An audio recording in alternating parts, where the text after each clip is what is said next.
Straight ahead on CCX News, an urgent nursing shortage. We visit Hennepin Technical College in Brooklyn Park for a closer look at the issue.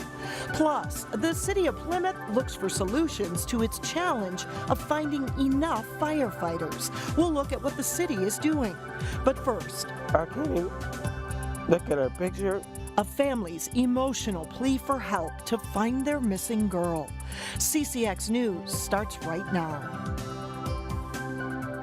Hello and thanks for joining us. I'm Alexandra Renslow. And I'm Mike Johnson. A New Hope family is asking for the public's help in locating their 14-year-old daughter. Zaria Hill was last seen at her mother's home in New Hope on Sunday. Reporter Sonia Goins joins us live outside the police department with more details. Sonia?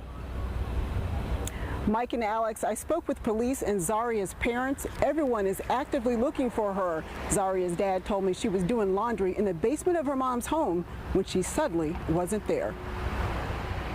She just either got lured out the house, somebody has her, she with somebody she knows, I believe, and it just turned sideways.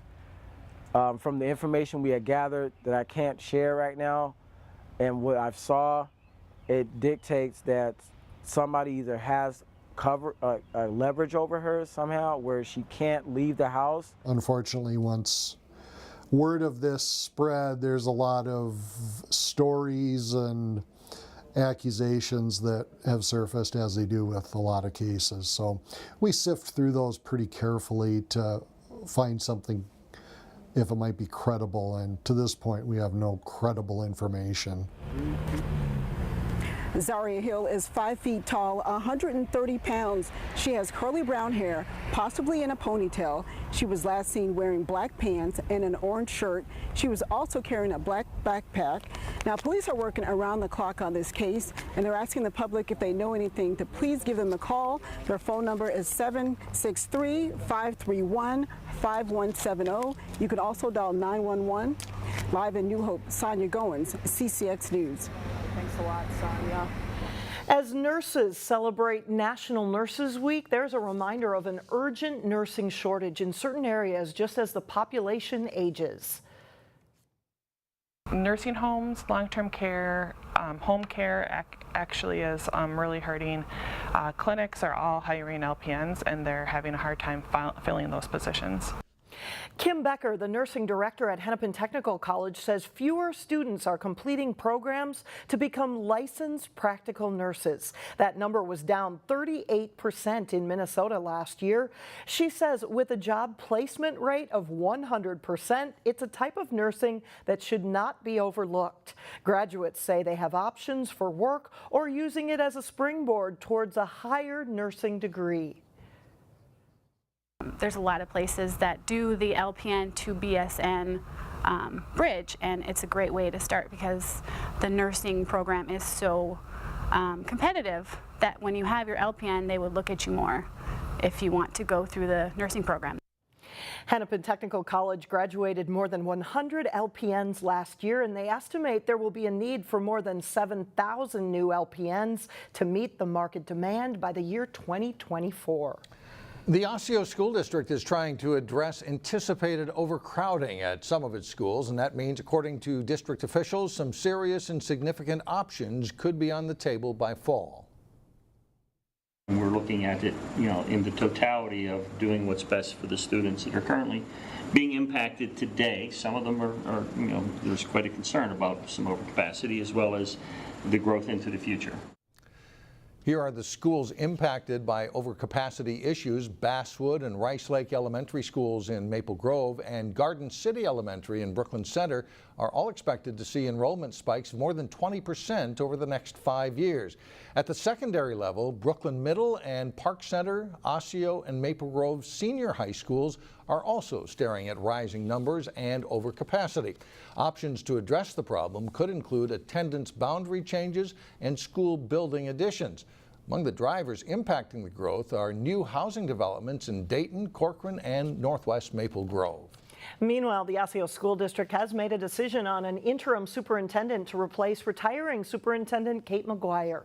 The decision involves two people, Kim Riesgraff, a former assistant superintendent in the district. She will serve as interim superintendent starting in July through September. Then Jim Bauk, most recently the superintendent of Eastern Carver County Schools. Prior to his retirement, will take over in the interim role. Bauk will hold the job from October of this year through June of next year, pending successful contract negotiations. The school board is expected to approve the hires at the May 15th meeting. The owners of the popular Robbinsdale restaurant Travail got some preliminary good news in their effort to relocate and build on West Broadway. Robbinsdale's Economic Development Authority expressed early interest in going forward with a $488,000 business subsidy that would be used to remove and demolish Performance Meals building that would make way for Travail to build a brand new $1 million restaurant in its place with more seating and rooftop dining. Mayor Regan Murphy said he believes the positives outweigh any risks. Beyond jobs, property values for all the businesses on West Broadway, but even things long-term where potential for new higher-end development, now, if developers and people are interested in Robbinsdale where they weren't before. So a lot of this has kind of a snowball effect that I think is going to be very positive. A final decision on the business subsidy could be made on June 12th. Well, finding enough firefighters is a challenge for most cities, including many in the northwest suburbs. Well, Plymouth is no exception, and as Eric Nelson found out, the city is exploring some options on how to add numbers to their department. It's almost like, managing or trying to put a puzzle together, and adding additional staff would make that puzzle go together a lot easier. In Plymouth, firefighters are poised and ready to respond as fast as they can when a blaze breaks out or other emergencies happen. Plymouth has always placed a very high priority on public safety in our community. But getting enough hands on deck isn't always easy. Finding capable firefighters is becoming more difficult. Many of them don't have much flexibility because of hectic schedules. Lately, we've been really struggling with the personnel side of it because we've had a consistent gap in our ability to hire enough paid on-call firefighters. Life is much more chaotic for all of us, and the traditional paid on-call or volunteer firefighter only has so much time to give. The shortage of paid on-call fire personnel is having a domino effect throughout the entire department. That affects our ability to staff the stations to the level that we would like. The City Council is just looking at what options we may have to kind of bump up the service within our fire department. In Minnesota, there are 770 fire departments across the state. They are all unique in how they do business, how they operate, and how much personnel they have. Plymouth has 6 full-time firefighters, 5 officers in the command staff, 1 fire service technician, and 68 paid on-call firefighters. By comparison, Brooklyn Park has a total of 49 firefighters, 27 full-time and 22 paid on-call. Meanwhile, in Maple Grove, there are more than 100 firefighters, 11 full-time, and 90 to 100 who are paid on call. For Plymouth, it's all about finding the right balance, which is something the city is focused on. No matter what, we always make adjustments to make sure that we are staffed appropriately all the time. In Plymouth, I'm Eric Nelson, CCX News. Plymouth currently has 3 fire stations in the city. Still ahead on CCX News, a standout student who's got it all figured out, from his future career plans to his likely lifelong hobby. Plus, the Wayzata boys lacrosse team runs into a strong opponent in a Great Lake Conference matchup.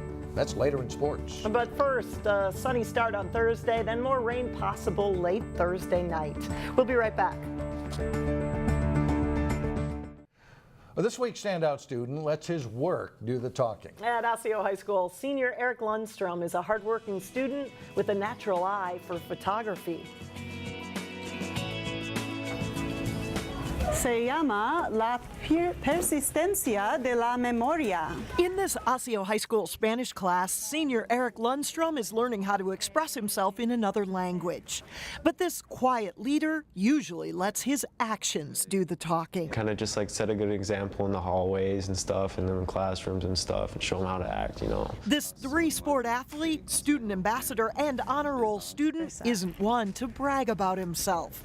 But make no mistake, some of Eric Lundstrom's best work speaks volumes about his talent. He has a skill that every good photographer wants, which is to be able to capture moments in a captivating way, just effortlessly. I call this one Ordinary 109. I took this about a block away from the school. I titled it Ordinary 109 because of the address of this man's house.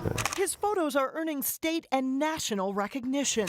This piece, titled Sumerian Reverie, picked up the National Silver Medal in Photography for the Scholastic Art Awards. I just see beautiful things and I just point, shoot, I guess. Try and crop, I don't know, crop it in my mind and try and capture the natural beauty of it and create some meaning for it. He's exceedingly humble, considering Eric got his camera just 3 years ago as a gift from his uncle. His photos run the gamut from urban grittiness to travel scenes that are both beautiful and entertainingly familiar. They're easy to look at, but they're also moving, and they can leave room for the viewer to kind of fill in some blanks too. When you get the right picture, then you just know, and it's nice. I don't know. It's just my hobby, I guess. A hobby is how Eric sees photography.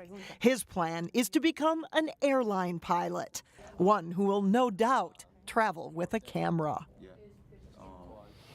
And Eric plans to do Army National Guard in the fall for a gap year before enrolling at the University of North Dakota in the fall of 2019.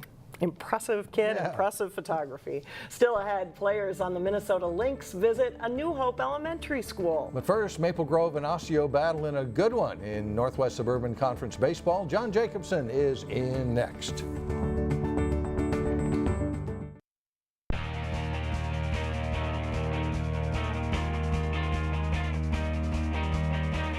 I'm John Jacobson with sports. It's been a tough spring so far for the Osseo baseball team. The Orioles are still looking for their first win. Meanwhile, Maple Grove is hoping to stay in the hunt in the Northwest Suburban Conference after a couple of losses in league play. The two rivals met up Tuesday in Maple Grove. Osseo gets on the board in the top of the first as Andrew Tosin grounds a single past the shortstop's dive and into left field to score Adam Lanners. It's 1-0 Orioles after one. Maple Grove ties it in the second. Nate Ross sneaks it through the right side of the Osseo infield. Brady Hubbard scores, and it's a 1-1 game after 2 innings. In the third, the Crimson go ahead. Hubbard bounces a hit to right. J.T. House scores, and Maple Grove has the lead for good at 2-1. They extend the lead in the fifth. Jerry Gooley drives a fly ball to the left that drops in and gets past the left fielder. House and Dylan Peck score. Maple Grove gets 4 runs in the inning to take control of this game. Osseo threatening in the sixth, but pitcher Peck fields his position well. He starts a home to first double play and helps the Crimson maintain a 6-2 lead. Osseo gets a pair of runs in the seventh.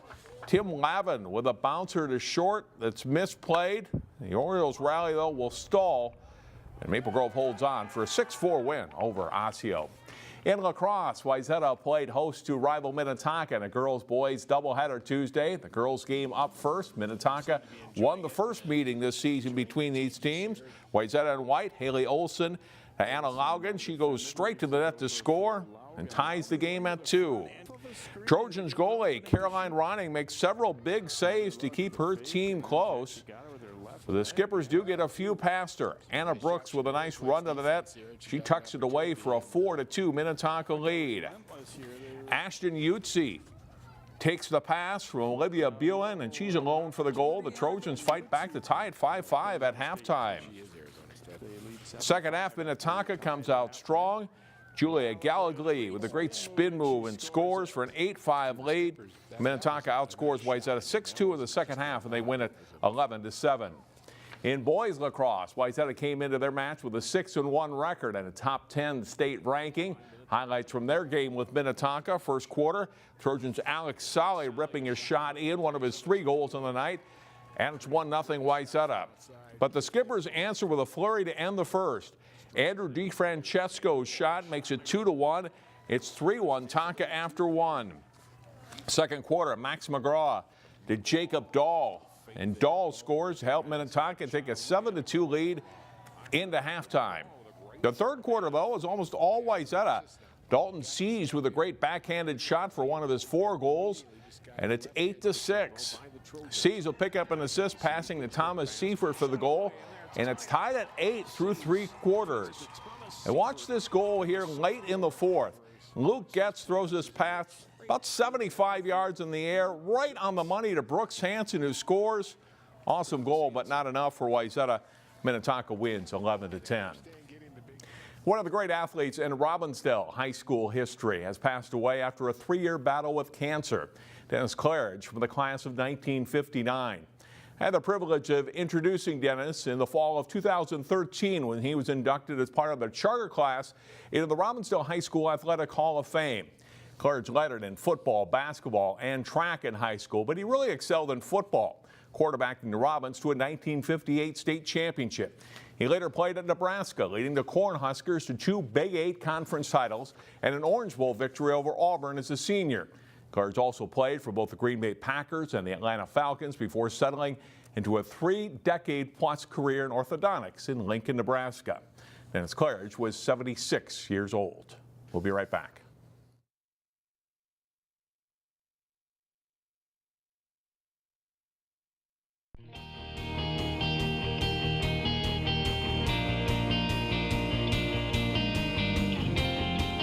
Finally tonight, some students at a New Hope Elementary School received a special visit after winning an academic competition in the Robbinsdale School District. That's right. Listen to this. Kids at Meadow Lake Elementary were greeted by players from the WNBA champion Minnesota Lynx and team mascot Prowl. The event was part of the Lynx and Timberwolves Read to Achieve program.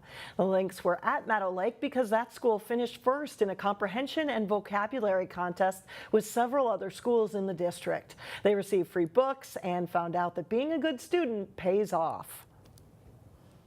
These kids are putting in the work and they're getting good things out of it, and it's good that they're putting in the work, and the schools are showing that if you put in the work, good things will happen, opportunities will happen for the kids. So I'm all for the putting in the work and getting great things out of it too.